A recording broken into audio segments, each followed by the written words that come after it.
There we go. You see the red button at the top. We are live streaming. We'll give everybody 2 more minutes to get all logged in and settled.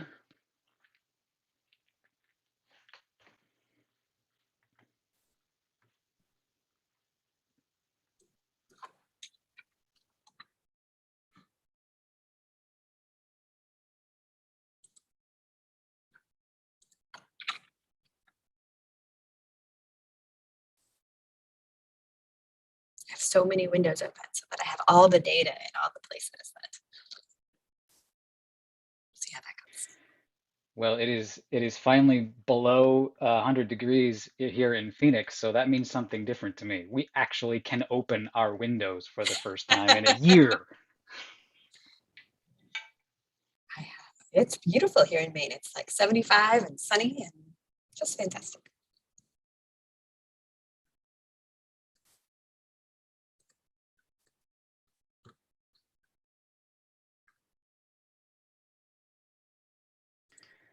There's the pop-ups from my calendar reminding me that we have a webinar in 1 minute, just in case any of us had forgotten.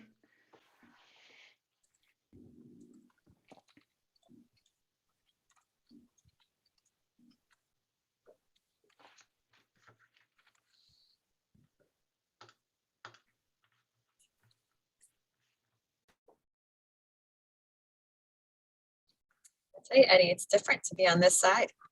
I'm used to being the host when I fill in for the webinars. Now I'm the guest. Are you nervous? I feel how they feel. A little bit, yeah. Really? Yeah. I know you're always surprised, but of course I'm excited and I have lots of things and data to share and I don't want to mess it up. That's why I'm surprised that you're nervous, because content is no problem this time. You got stuff to talk about. Yeah, good stuff. Let's see, my clock is showing 30 past the hour. I think we are about there, folks. Shall we start officially? Let's do it. Let us away. Welcome, one and all, to a special pop-up edition of the Product Chat, Pragmatic Institute's webinar and podcast series, where we tackle the biggest challenges facing today's product teams. I'm Eddie Gordon, courseware designer at Pragmatic Institute, and today's host. A few items to note up at the top here. I'm sure we are all avid Zoomers these days, but you'll notice that there are two different buttons down in your toolbar.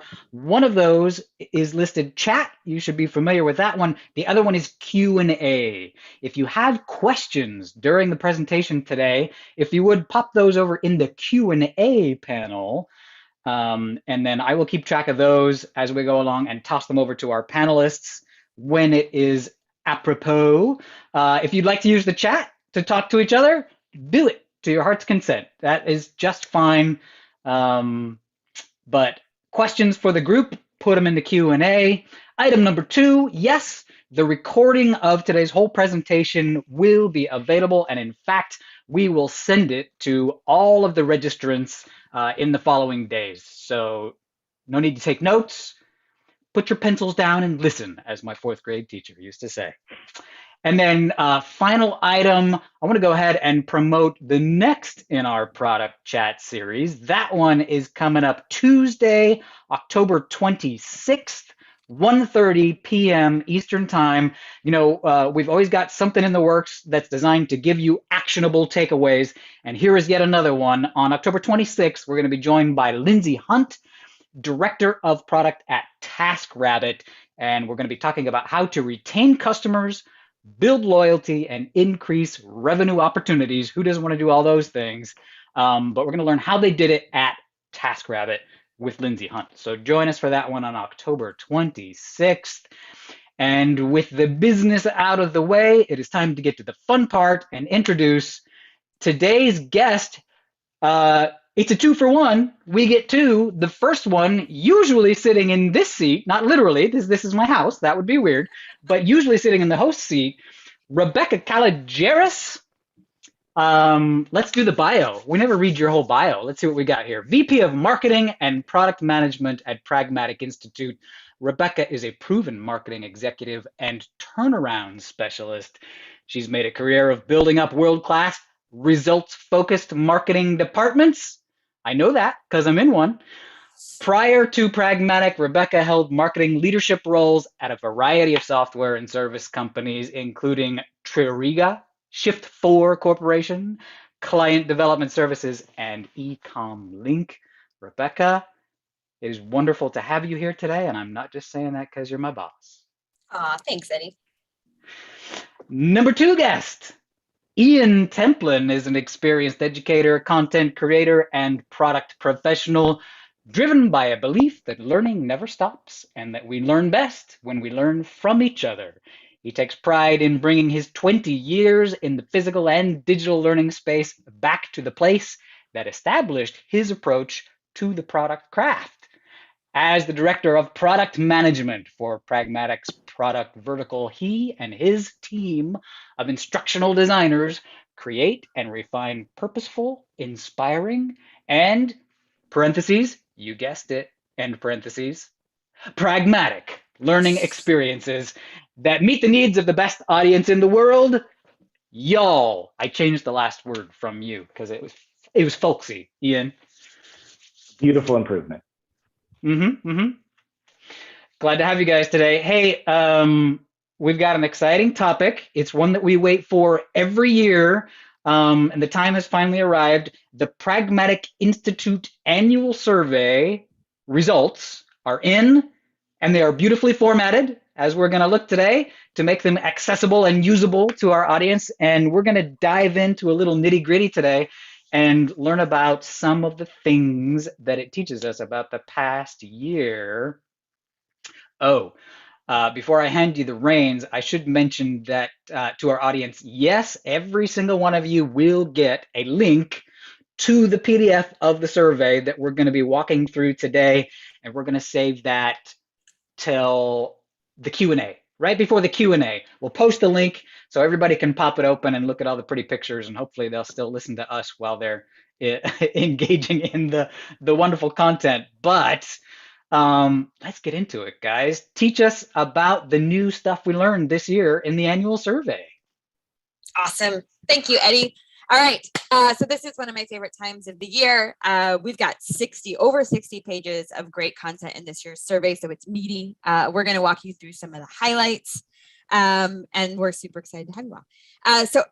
So we had, I think the first thing is like how many people. One of the things about our annual survey that's always so exciting is the reach of it, right? So we had thousands of respondents who responded to this year's survey and completed it, hundreds who agreed to do further interviews, which gave us some really great context as well. And we were not, unfortunately, able to interview all of them, although it is on Ian's to-do list. But it's part of that passion and part of that response that we just so love to see, and why truly Ian and I have two of the greatest jobs in the world. To get to do product with product people for product is just fantastic. So those thousands of people, what did they look like? So we had 58% were male, 41% female, 1% non-binary. I'm glad we updated that question. I think that was really smart. It was about time for us, a little late maybe. That is a higher percentage of female responses than we have gotten in previous years, which was nice to see, which gives us some good data when we look down at the salary information that we'll get into as well. A pretty strong geographic coverage, so heavily in US, Canada, and the Americas, but also great responses from Europe and Asia. In addition to what you see here in terms of the states, my current home state and my former home state, there was about 12 other states that also responded to the survey, but the number of responses were too small for us to be able to show and not screw up the math. So just so you know, people from Maine and Nevada, you were seen and you were heard, and you were included in this. So a really good diverse look at that. Also, I want to tell you guys as I get to pop up, because we're going through the survey, and I also have like 6 windows of data open for when you have questions. So if I look anytime like I'm looking through different monitors, that's why. And another thing, because Ian and I are the keepers of data, when we go through items, if there are things later that you're like, man, I would really like a cut of that just for this segment or this piece. That is absolutely something we can do. We will, of course, anonymize the data so you don't know who responded, but definitely reach out to. Okay, so experience, right? So I think there are a couple of things here to highlight. I don't think I'm at the page I thought I was going to be, but that's okay. One of the things that we will touch on here is that there was one of the big changes in the annual survey for this year is average years in the role. Pretty consistently in previous years, and this is my 10th year doing the survey. It's our 20th, but my 10th. It's been about 2 to 2.5 is the average tenure we're seeing in a product role. Responses this year were about 3.25. And I think this is very much reflective of people's desire during COVID not to proactively move.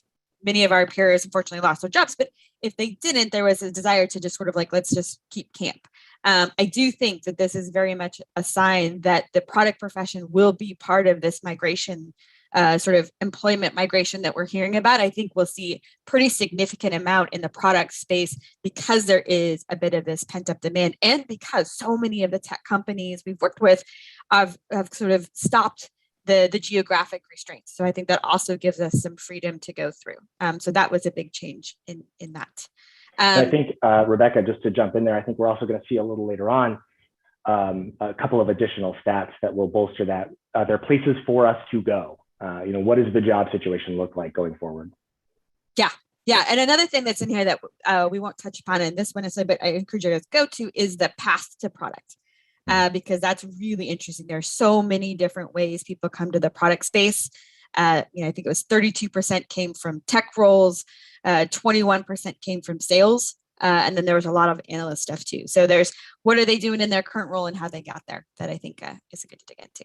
If we can, yes. Rebecca, I just have a clarifying question that's going to kind of set the stage a little bit from someone. What was the time frame of the survey, just so we know when all of these answers are coming from? Ooh, great question. Great question. So that was end of last year, beginning of this year, is when the quantitative data, the majority of it. We had 2 follow-up surveys that went off on 2 topics that came out, I believe, Ian, that was end of Q1 that those came out.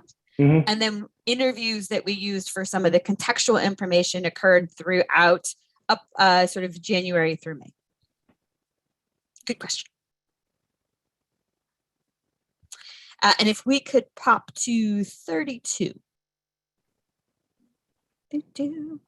Nope, not 32. Oh, we added slides. Yeah, we added some slides. What are you looking to see? That's a great question. All my notes says show me 32. That's why it's pop-up, friends. Yes. Industry size. Industries and products. I think it might be the next one. There we go. Just to give you an idea of the base, and I think this is important as you're all looking at the data and being like, hey, does that represent me? So just a look at the type of companies that respondents were working at. So we do have a strong B2B market reach. So you'll see that 80% of respondents said that they were primarily B2B, 12% said it was about 50-50, and 8%, obviously, that's how math works, did B2C. I don't think that means that that's how overall product managers are laid out in the world. Ian and I have had this conversation. I do, but that is where our market tends to be and where our reach tends to be. So again, if you're a B2C person listening, go, that's so unfair. Let us know and we can cut the data specifically for you guys. But you can see that there. Type of product offered, again, very, I think, reflective of where we are. So you see these, they have primarily software is 80%, though often they also have either professional services or SaaS offerings. But the primary revenue point, if they were only allowed to pick one, it's about 50% that's software, and the rest is split off there. And then you can see the revenue size of the organizations over there on the left, kind of fit where we're in. Industry is another place. I think it's difficult if I were to ask anyone on the call right now to say what industry they are from. I think it's a struggle to say, oh, I'm in tech, or do I talk about the industry my products serve? But you can kind of see some of that spot there on industry and why there's so many others, is I think that is just a difficult question for people to get real clarity on there. So that's the kind of overview of who's in the response. Thousands of people made up from these type of individuals. sort of these type of companies, right? Usually, and you'll see where we wait to tell the salary information to the end, because let's be fair, we all are very curious about that. But we're going to pop right in. We're going to talk a little bit about salaries today. There's a lot more data available, but let's talk a little bit about it. So one is salaries by location.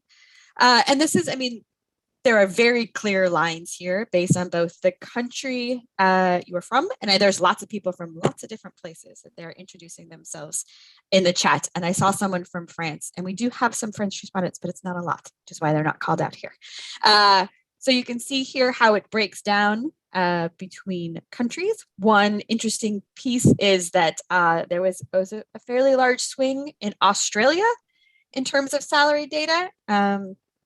But that seemed to be more of an anomaly by the smaller number of responses. But it did look like either that, or in Australia, they are just starting to make a lot more money in product. But, and another thing for those of you who have gotten our annual survey several times over the years, one of the things you may notice is there is a kind of significant bump in averages across the board, sort of like as a blanket statement.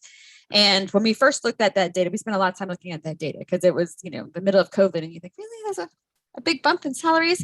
But we actually changed slightly the way we asked the question in order to get more precision in the answers. So when we looked at that, and, we do have several data instructors and data teams. So that was really nice to have some expertise who can help make sure we're doing it right. That bump is more of a change of the way we ask to get more precise numbers than a signal of any large lifts across department or across the industry, which is also something that we'd followed up in our qualitative pieces. But this gives us more precise data, and this is the way we will calculate going forward. So it's sort of like a one-time correction. Oh, that is a really good question about what will we do when people go remote? I love that. Maybe we'll even ask where they are and where their company is based. That's a great question. Okay, so you can see the geographic spots there. Let's flip over to talk about education.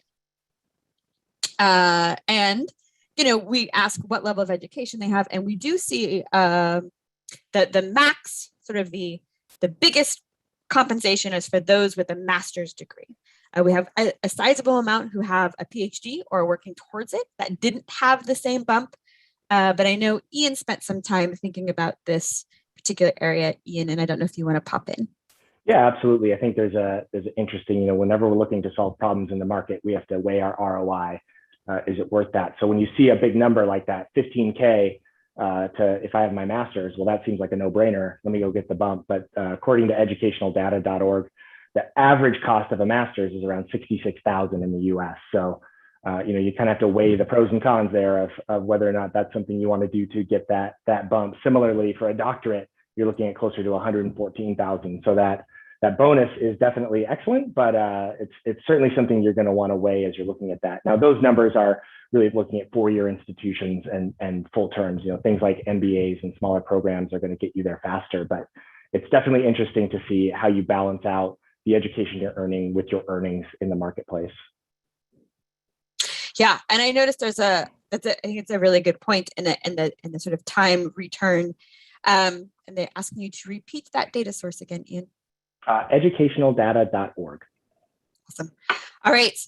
Lots of people are asking, like, hey, is this everybody? What level of spots? And we do have a little bit of breakout in there. We have more information that we'll be trickling and releasing later.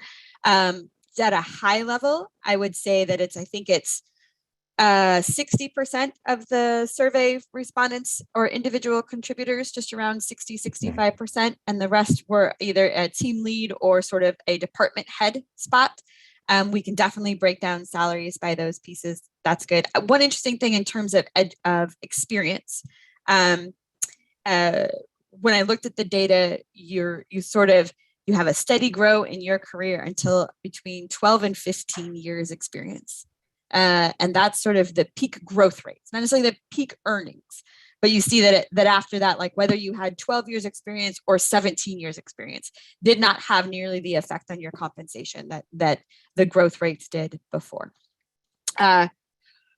Great question on gender. And I spent a lot of time looking at the gender gap. The gender gap is something we see consistently. We saw it.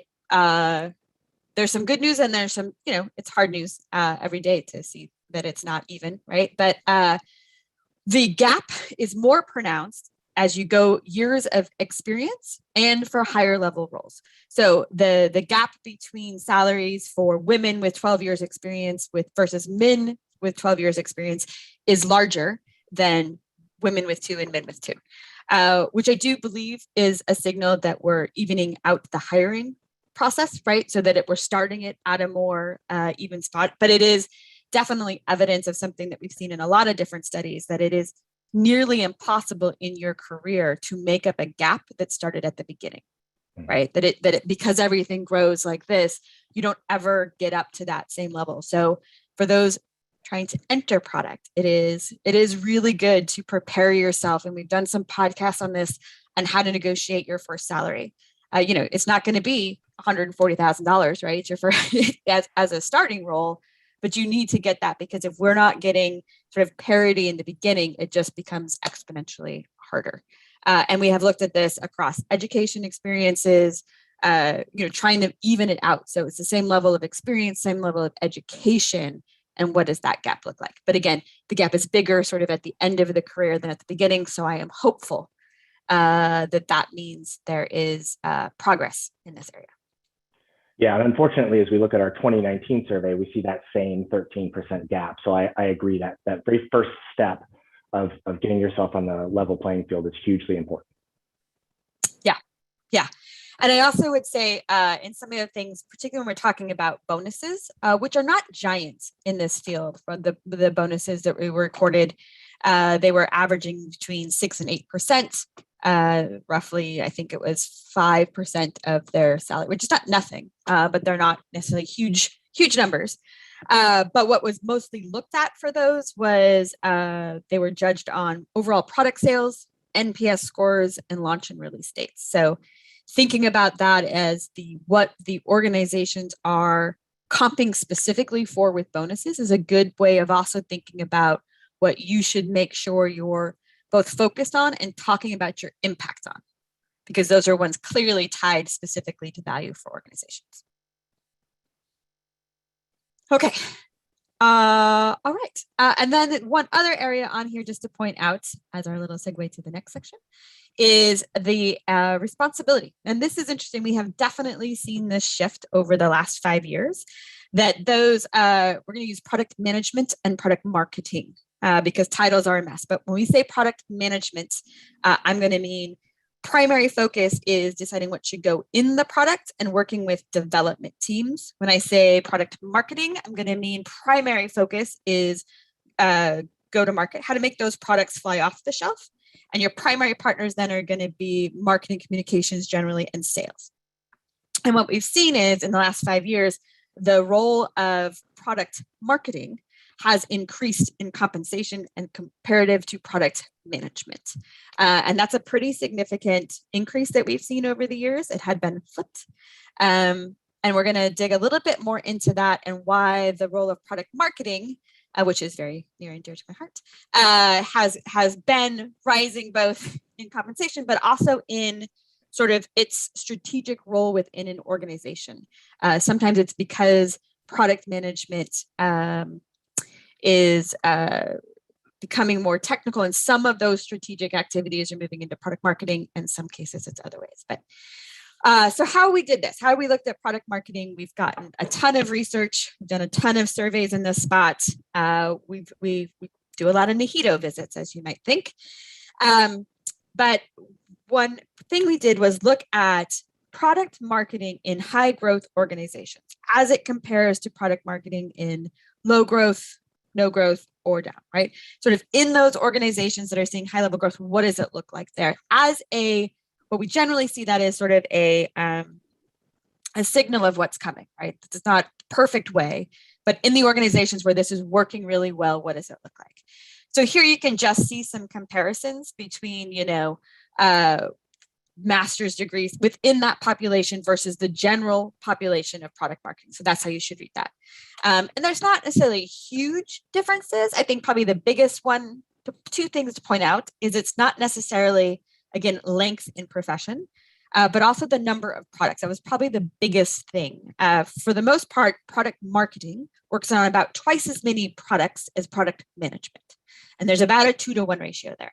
But in higher growth ones, they've made it a smaller. So instead of 12 products, they're working at 8, so 50% less, a little bit more focused. So I think that's one thing just to think about how it's structured. If we flip to the next one.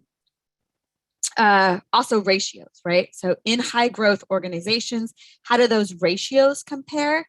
And one of the things you'll see here is the salespeople ratio, which feels very high, right? For every one product marketing person working on sales enablement to support salespeople, there are 23 salespeople hoping they'll get on a call with them or do something for them. But actually, that number, that ratio is significantly less than we see in the general population, where that number may be more closer to 1 to 48. So again, a little bit, it's a stronger investment in this area.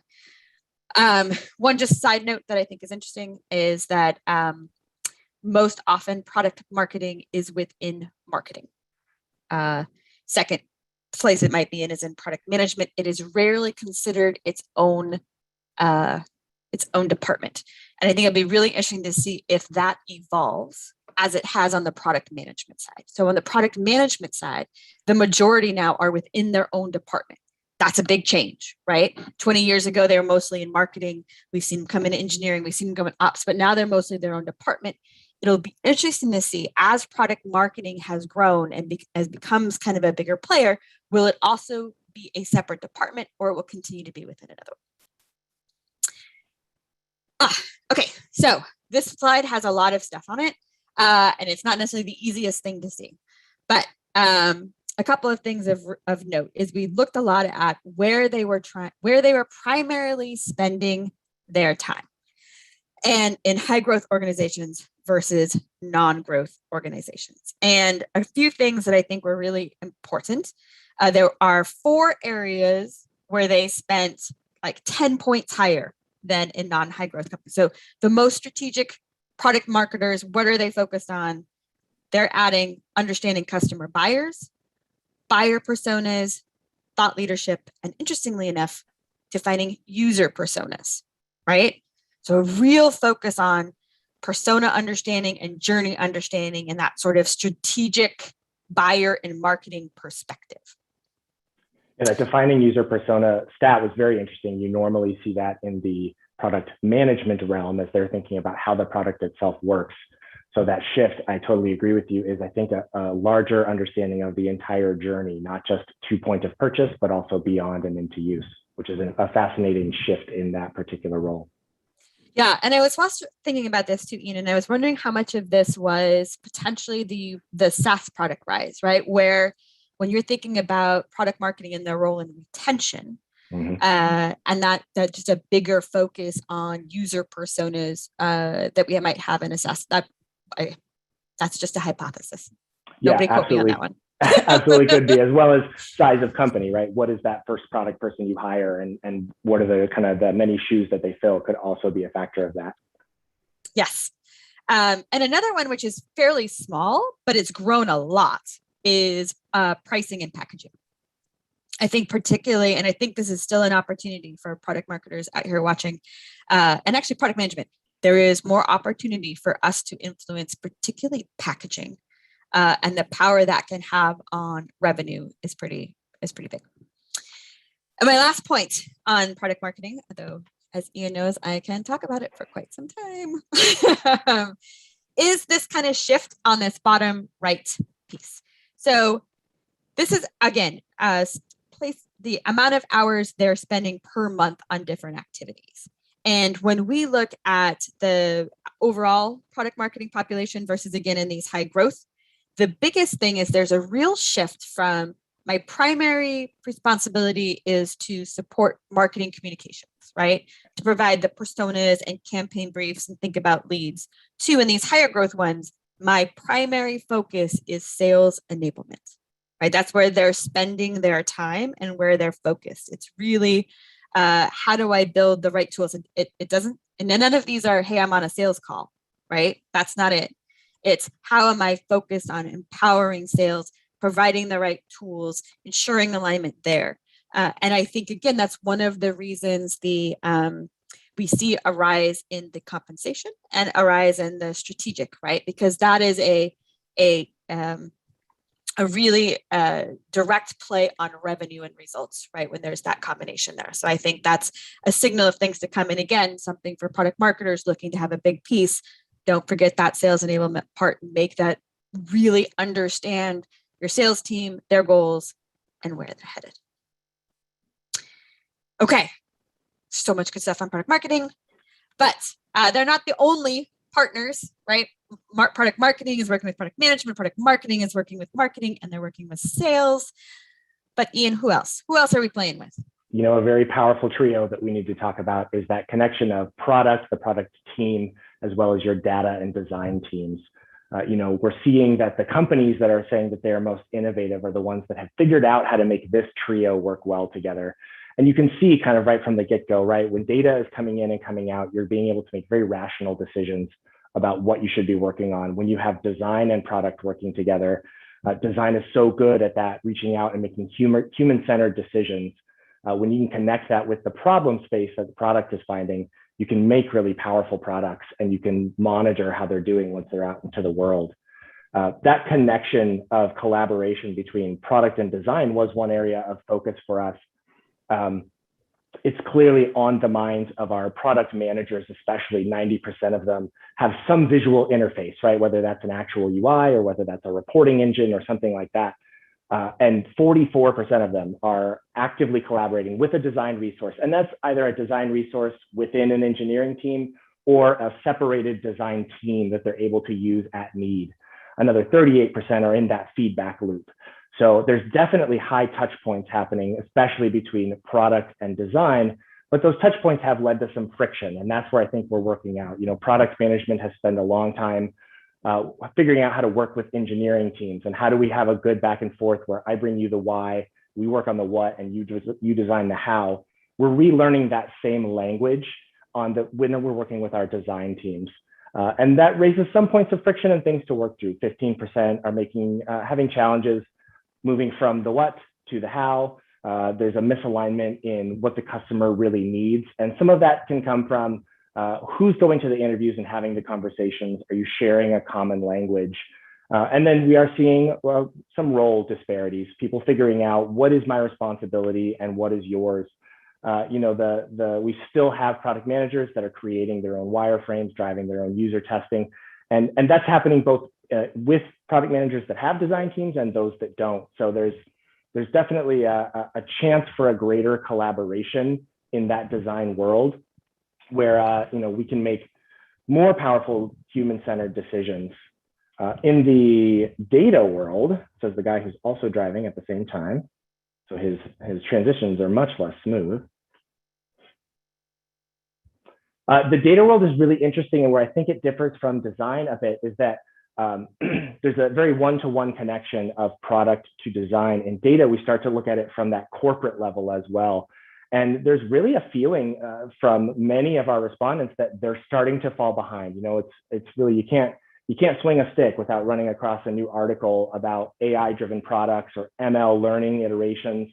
And it's easy to feel like everyone knows something that you don't. And we see that reflected in the data where 40% of our respondents feel like their competitors are ahead of them in the big data world. You know, how are we using those advanced AIs to do work? Only 25% of them say that big data has actually affected them and their role to date.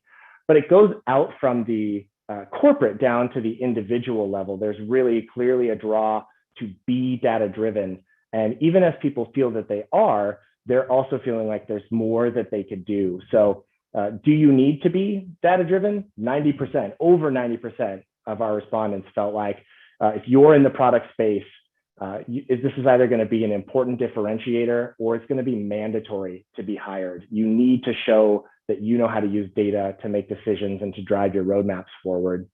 92% of our respondents felt like they were data-driven in their approach to their work. They had that confidence, but at the same time, they acknowledged that there were other things that they needed to be working on. And what's really interesting here is that some of the things that they felt most confident about were also the things they wished that they could do better. So from our respondents, we had asked in a separate data survey, where were you feeling most successful in using your data? And they said, number one, prioritizing what's next. Number two, determining if a problem's worth solving. When we gave them the same list and asked, what do you wish that you could be more successful doing? The number two answer, determining if a problem's worth solving. The number three answer, prioritizing what's next. So even as we're using our data to drive our decisions, we still feel like there's a place that we could do more. To here. So how is that data getting used? And where are we finding the most value? Where is it most beneficial? Those of you that are Pragmatic alumni are familiar with our framework, and a kind of a really cool way we reached out to find out more about where do you see that data-driven approach being most beneficial. And this survey went out to both product managers and marketers, executive and sales. We had a really wide set of respondents.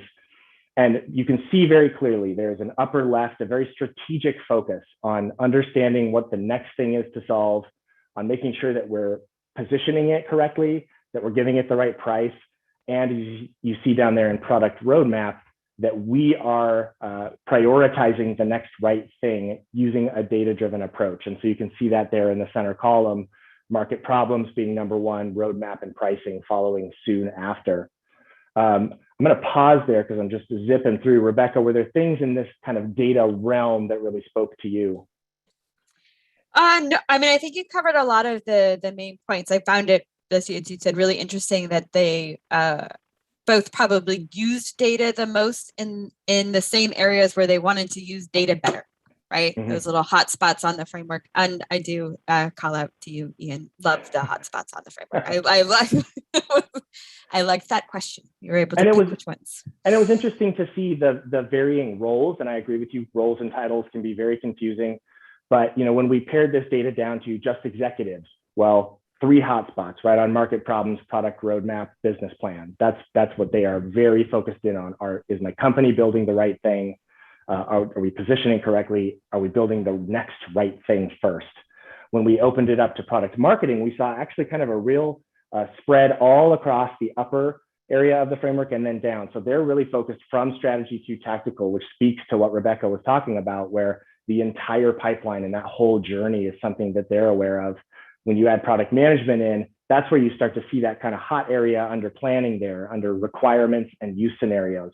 How do I use the data to make sure that the thing that I'm building has the right features to it, is solving the right problems? And how do I use that data to talk to my teams and make sure that they understand what it is we're working on?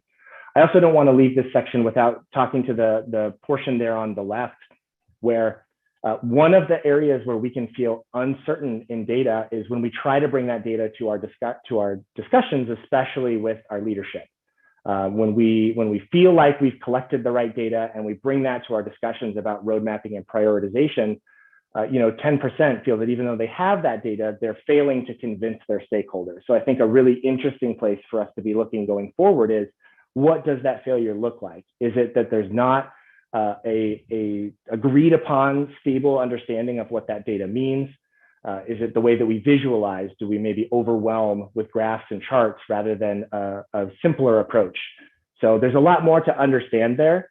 And in addition to your leadership, there's also your data team. How do you work with the data team? So very similar, as we reached out and got an understanding, about 50% of the respondents we had to our data survey either had a data team that they could go work with, or they had a person within their teams. There's still something to be worked out there in terms of making sure, how am I using the product principles that I have learned and use that with my data team, so I'm getting back the responses that I'm hoping to. There's still language barriers there that need to get worked out, but it will be very exciting when we do, because there's clearly a need in the data space. I don't think that we could stop and hear from anybody else here if we don't talk about COVID. So I think we need to jump over to that section. You're going to see a lot of survey data about COVID from many different places. I think, we've already kind of mentioned the great migration. We've mentioned the move to being working from home and in person. I think you're going to find that in a lot of places, but we're Pragmatic. So what we wanted to focus on was, how did that pandemic affect our ability to deliver value to customers? How did it affect the product team? And where were the people that weathered it? What did they do well? And what did other folks that didn't weather it as well, what did they miss out on? So some really interesting data in here. And I keep switching between data and data just to make sure that everybody's happy when I say that word. How well did our January product roadmaps and plans hold up? And that's focused on January of 2020. So as we were going into the 2020 year, we were feeling pretty good. And then we hit March. And obviously for a lot of people, things changed. We're seeing there that 70% of folks felt that their roadmaps held up from what they had planned in January to where they got through the rest of the year. But 25%, a quarter of people felt that they had to completely rework their roadmap. They had to toss what they had and do something new. And you can see there in the upper left, where did those changes really come from? Rebecca, is there anything in that little area there in terms of the, where did those shifts occur that really spoke to you? I think the target market is it's big, right? I mean, emergence of new target markets or changing your target markets, that's about as big as it gets. It's not a small little shift to make, and the ability to be agile enough to make that in a short term, I think, is one of the places where we've seen the big difference on how well people weathered this storm. Yeah, absolutely.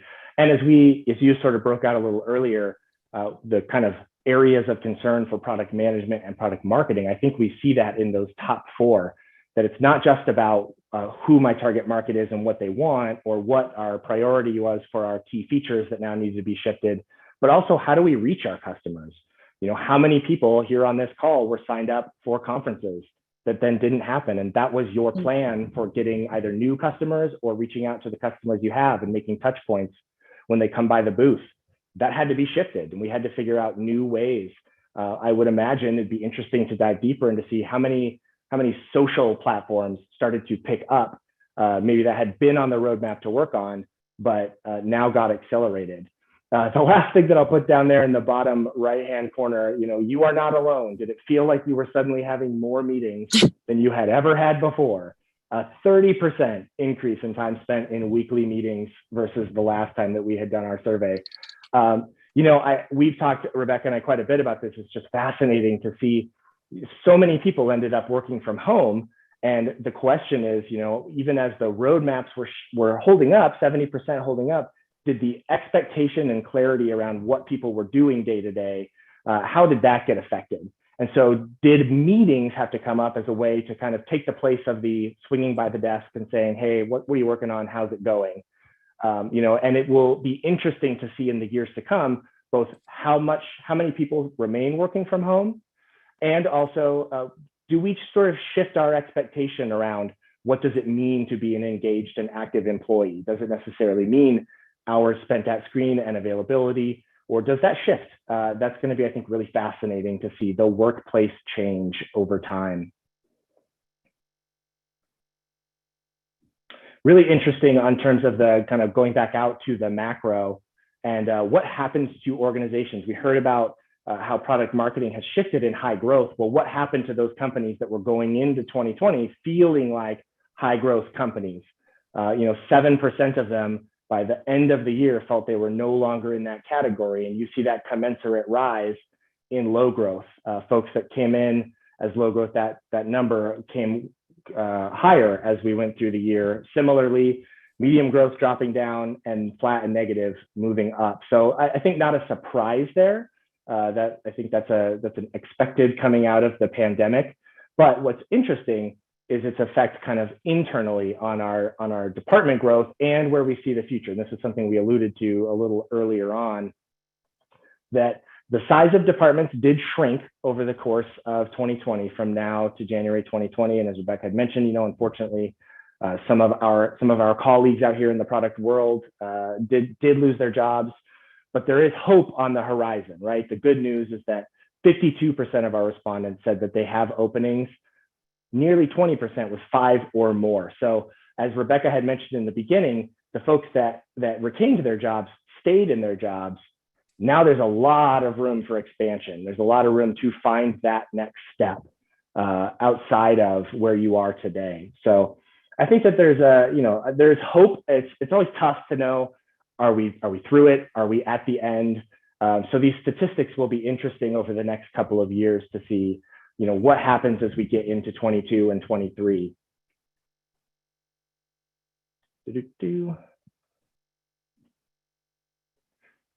We did ask, what's going to happen once we go back to normal? And again, it's tough to know what normal is, but what do we think is going to stick around? And what did we hope was going to stick around? So Rebecca had mentioned that change in the target market demand was so huge. 41% of our respondents feel like that's not going to change. The need of their market has shifted, and it's going to remain shifted, at least in the near term. Similarly, key features that felt important pre-pandemic maybe not come back as important again once we come out the other side. It may be that because of that target market change, the things that felt most important to build are not the same.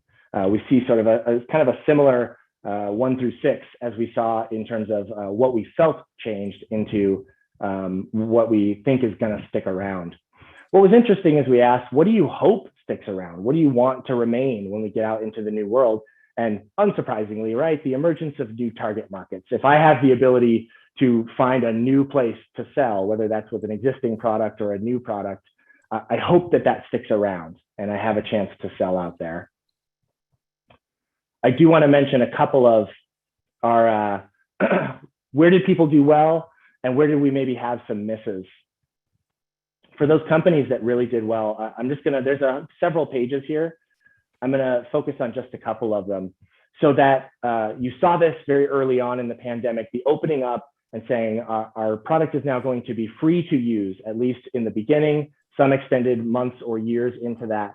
But there was gain and success seen in landing new customers and securing your current customers by understanding that their needs were shifting and their ability to pay was shifting, and being open to taking that free model and then transferring them over into paid customers. And we see there in the missed opportunities that the folks that didn't do that, that held on, some of them felt like they had missed out on the ability to gain some market share. Similarly, you can't do it all yourself, right? If you have the chance to partner, especially if you see that market shift and you know somebody that's in that space or close to that space, then you can do a quick pivot and partner. And now you're both in that market together. You could remain successful as long as you weren't going it alone. And we see in the missed opportunities that the work from home, right? Maybe early on in the pandemic, you remember, are we just here for a week? Are we here for a month? How long are we staying at home? And some folks maybe didn't jump as quickly as they could have. I'll finally mention that ruthless prioritization. It's always important. It's always something that we tell you should do, but definitely in that time of crisis, you've got to make sure that you're focused on the most important thing. We saw that again, as you look at the target market shift and your ability to target new markets. If you can refocus what's important and you can commit to that thing, you can get big dividends. Rebecca, I've just gone on at lightning speed, and I know that we're getting towards our end here, but I want to make sure that you have a chance to add any commentary. No, I think you did great. And I have to say, I had fought Ian in putting COVID questions in. I was just like, more COVID questions, but I really like the questions we added. And I really think, as you point out, Ian, it's a distinctive look at COVID's effect on products and the roadmaps that I think was really interesting as we dived in.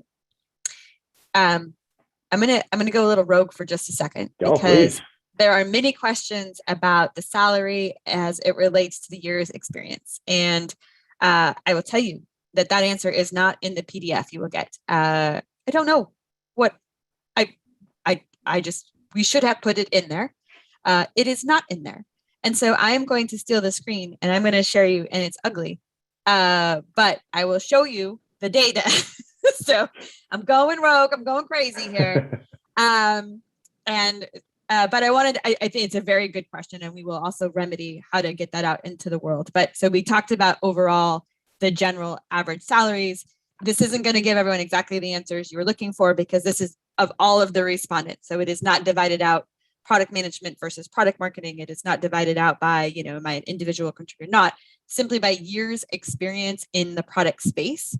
And so you can kind of, it doesn't give you by region, but at least you can kind of see the overall growth patterns. Some exceptions, again, with the exceptions, it's raw data. So it could be number of respondents. It could be what part of the world they're in, but you can at least get a little bit of extra data there about years experience and average salary. And this is average salary and average bonus combined. So in this particular graph, it is pooled compensation. So that was my sneaky, completely off book, rogue share of data to give a little bit more there. So you can screenshot that if y'all want. That was fun. While you've got that up, Rebecca, do we have any further breakdown by education? I'd say there's one in there asking about a master's. And then the other one was, are we asking about net or gross, or is this just all total compensation? Yeah, so this would be gross. This is just, it asks for it in US dollars, annual salary, and then annual bonus. And this is those two combined. Oh, and you reminded me, even when we were talking about Canada, we're talking about US dollars, right? Yes. All of it is there was another in question US on the salary. There is always the question, well, we put it in US dollars. I can't guarantee the respondents did the conversion. So I'm always a little, you know, I try to make it big and bold that it should be in US dollars, but whether or not they did that, or if they put it in Canadian dollars or pounds, there isn't really a way for me to check. I don't know what it says on. I think there was one on here, but I don't know what it's going to look like when I click on it. So there you go. We're really going rogue. Right. So this, yes, average base, average bonus by compensation level. And again, this is total combined. So there you go. The secret. Now everyone's judging. Everyone is judging our Excel spreadsheets right now. No, Ian, I'm glad you did that, because you're right. We had tons of questions coming in specifically about the compensation section. No surprise there. That is a major concern for everyone. So I'm glad you broke that down. Yeah, and we will remedy that both on the year's experience and the seniority of the job level. So am I an individual contributor, a team leader, or a I guess individual contributor, department head, or executive, so that you'll have those. So everybody also saw, yes, everybody also is enjoying my pip. Boy, I can't like if there's 0 responses, it gives you the div 0 error. Yeah, Kyle, feel my pain. All right, that's it. I'm my only rogue. Ian, did you have another section, or shall we continue on with our Q&A? Because we got buzz in the Q&A panel over here today. Oh, Q&A all day. Let's do it. Oh, you know what we should do? I think they've waited long enough. I think it is time to share out the link to the PDF of the annual survey, so folks can open this up on their own and peruse it to their heart's content. We're going to go ahead and stick that in the chat. There it is. I see it with my own eyes. Hopefully, folks will still pay attention to anything we say now that they have all these beautiful graphics in front of their face. They're going to be just diving in. But while you guys open that and look at it, go ahead and post any last remaining questions that you may have in the Q&A panel. We've got bunches of them, and we don't want to take up your whole day. So I'm going to try and pick and choose the ones that will apply to the most people. But let's see what we got. Oh, we need to do one more thing as well. We're going to put in a link to a quick poll as you're thinking up your final questions. This just helps us to know what kind of information we need to give you. We're doing our market research here, right? So answer the poll for us real quick if you could, to give us some feedback on the info in the webinar for today. Thank you very much. Good clickers. And then let's jump to some of these questions if we can get it. I know that we may run a little long because there's so many questions and so much good content. Just know that we will send a link out to all the respondents today with a recording. So if you got to jump off to another meeting, adieu, we'll miss you, but you'll get to watch the end of it when it comes to you in the link. But with that said, let me jump into some of the. Go ahead. A few people who are saying they're not seeing the link. It's hard with the chat. It just kind of, you have to keep scrolling up, but you should be able to download the PDF. Scroll up. It is It is sent to everyone. I see it, and it appears as a download link. That Does is that work a on those who are PDF. doing Zoom via web Mm. browser? If they're in Zoom, we'll the web browser, the participant chats won't show up, but we can send everybody a link to the survey when we Oh, send them a link to the recording. So all so respondents will okay. get it either way. And Kelly also created a link which may work because it's not a download. So hopefully that will work. Yeah, there we go. So you got two methods of downloading if you have access to the chat bar today.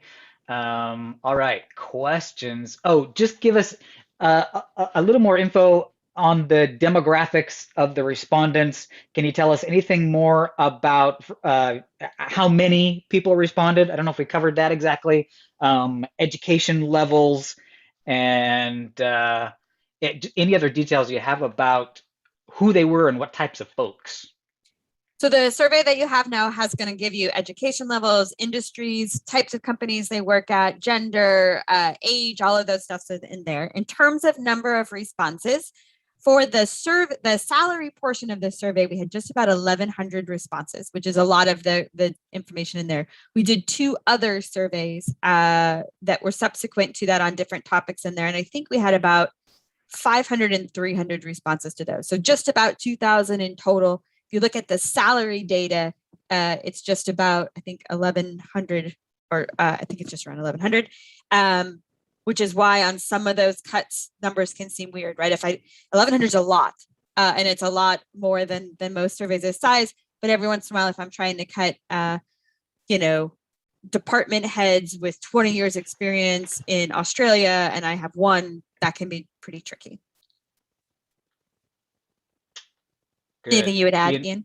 Ian agrees. Or you just want to say that's what I was going to say? Yeah, exactly. This is a trope for Rebecca and I. Let me say that's what I was going to say. Exactly. Here's an interesting one. Chris asked this. Any insight into why product marketers are shifting focus to enablement? Personally, I'm seeing more turnover in sales and less capable digital sellers, and was curious if that's a common theme during enablement requirements. How come? Whew, that is a great question. And I would never stand and say that I think, it's not making up a shortcoming in sales, or we have great sales partners. But I do think that for lots of digital products in particular, and again, with the focus on SaaS and other products where retention is so big, the balance has, I think, shifted a little bit into marketing as an ongoing relationship focus. We all have lots of good sales partners still, but I think some of the different products and types have shifted some of that focus. But I'd be interested in Ian's thoughts as well. Yeah, and I also wonder if that speaks to that more strategic role that a product marketer is playing. Are they moving up a level in terms of working with sales pre the individual enablement pieces, right? This is not about collateral creation, but about working together to understand the goals and the metrics that the business has. And is that helping to drive some of that connection and that feeling of enablement, where it's not necessarily a piece of paper enablement, but understanding what our success metrics mean enablement? Good. Yeah. Here's a cool one from Mindley, who asked, what is the definition of a high growth company versus other companies? How did we define that? Ian? You know what? I'm going to defer to you on that one. Oh, no. So hard. All right. This is what I have to put up with. So actually, Ian had asked the same question. He's like, well, what makes it high growth? And fair. It is self-reported as high growth, low growth. I'm looking right now. I'm stalling. I'm tap dancing to see if the definition was in the question as it was asked, or if it was a poorly designed question, probably by Ian. No, it probably wasn't. That said that left it up to interpretation. Holding. So it's going to take me a minute. So here, Ian, I'm going to toss you a question while she's looking for that. I know Rebecca mentioned at the top that there was a few responses from France, but a few people are asking if you have the information to share about Europe and France, even if it might be limited. I mean, we probably can find a way to pull that together. Absolutely. You know, as Rebecca had mentioned, we want to make sure that what we're providing is as statistically significant as we can. So we did kind of set a bar in terms of if we didn't get enough responses to something, we didn't put it into the survey because we didn't feel as comfortable saying that that was indicative of the larger area. But yeah, I don't think there's any problem with sharing the individual pieces to those who want it. Right. Good. And Here's just to, it was, I don't know, again, don't you get to see me mess up in real time, but yeah, we just asked, would you describe your company's current growth trajectory as high growth, medium growth, low growth, or other? So. Absolutely must have been a question I designed, something better to fix in the future. I think it was the same question I did before. So it was me. That one was me. And yeah, again, we've got lots of data. We will definitely take questions on this. I would 100% have you reach out to Ian or myself, particularly Ian, with specific questions and cuts, and we'll be more than happy to give you information if we've got enough to make it valuable. We've got a few minutes left and we're coming up on an hour. I'm gonna do 2 more questions. Can we do that? The first one is, do you have advice for how to make the shift from product manager to product marketing manager? Come to the cool side. What's the difference? And then how does a person shift from one to the other? That's not necessarily a survey question, but simply following the trend, I think. So, I mean, I do think in the survey that you got, the PDF, you'll see there's like a two-page spreads that talk about where responsibilities lie in general that we see in product management through product marketing. So take a look at those when you're thinking about what each of those different roles, because again, titles are a mess. What is the responsibilities and functions that are driving these? If you look at those, if you were to want to transition from product management to product marketing, that's a great question. Do you want to take the first answer, Ian, or do you want me to take the first answer? Please. So he can say that's what I'd say. Great. No. So that is a really good question. I mean, I think there's a lot of similarities on both sides, right? It's about understanding the market and the problems they have.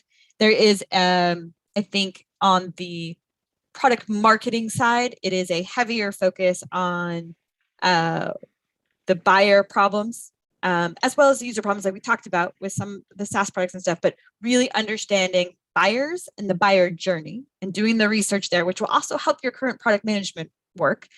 And then it really is looking at sales, right? So often product management, your number one partner is development. And here I would start talking to your sales team. I would start doing win-loss, which we're seeing not done enough in general. Again, these kind of things will help your current role and start to build the muscle and understanding that you would need to make that transition into product marketing. And of course, you should take our market and launch courses. I would be remiss if I didn't say that. Right? She caught me there at the end, but yeah, I would also say that you're going to see very high overlap. That's why we say very often that roles and titles are a mess. It's really about responsibilities that you have. And I would say going from having been in product management all of my career, thinking about what product marketing is sort of just a little further direction in both sides, right? How do I get a little earlier in the journey and how do I follow them a little later in the journey and assist people in understanding the value that we bring, right? We are very good at how do we find problems and create value as product managers, as product marketers. How do you flip that around and say, this is the value, this is why this matters to you, this is what's important to you. And you can probably already articulate that, which means you're on the path. And Mark in chat gave a good answer too, right? Positioning is a big thing. Launch, which is it's a huge part of that role. Good, Mark. Thanks. Well, there we are. I'm going to ask you one more question. You know, we like to wrap these discussions up, usually by asking our guests, what are 2 things you would have our audience do differently based on, we call this the RK question. I know, it's my own question used against me. That's why we call it that. But I'll tell you, we'll make it easier on you because we got 2 of you. We'll ask one of each of you. So each of you, what is one thing you would have our audience do differently based on the information that we just presented to them? I'm going to flip a coin. Rebecca, go. Okay. If you were to do different, if you want to get ahead, there is an area that this survey year over year shows we are not doing enough, and it's so fundamental to our job. You got to talk to your market, right? 69% are spending 0% of the time talking to potentials 66% are saying 0% of the time doing win-loss. Do those things. It will make a difference to your current product and your current spot, but man, will it make a difference to your career. Bingo. Excellent answer. Ian? Yeah, I would say, don't just, when you go back, consider your role. Think of yourself as, how can you advocate across your company? And that's, am I an advocate for a more structured data understanding? Am I an advocate to reach out to my design team if I'm not already doing so? Am I an advocate for my sales and understanding what they need? And as you saw very specifically there, am I an advocate for my female coworkers? Am I trying to help to bridge those gaps that we're seeing? Where can I bring advocacy based on the data that I'm seeing about where our companies are? And how can I be not just a person at a company, but an advocate for the people around me? Beautiful. We had so many good questions that we did not get to today. We mentioned a couple times that folks are free to reach out to us. Where can they do that? I don't know that the survey, we used to have a survey at email. I'm not confident that one works. So if you do experts at pragmaticinstitute.com, Ian and I will both get it. And we'll make sure it gets answered. You can also reach out to me on LinkedIn or any of those others. So yeah, same. Wonderful. Thank you, guys. Man, well, folks, to wrap it up, if you have not yet utilized the Pragmatic alumni community, the PAC, as the cool kids call it, there will surely be discussion about today's topic in the PAC. So go check that out. You're going to find those discussions. You're going to find a library of resources. You're going to find more exclusive events for PAC members. And go check all of that out at pragmaticinstitute.com/PAC, P-A-C. And with that, Ian and Rebecca, this has been a blast. Thank you so much for letting me take your hosting chair for the day, Rebecca. And good job responding to those gotcha questions. I think I did not get you. You got them all. Not. Folks, have a great rest of your week, and we will see you again October 26th for Lindsay Hunt.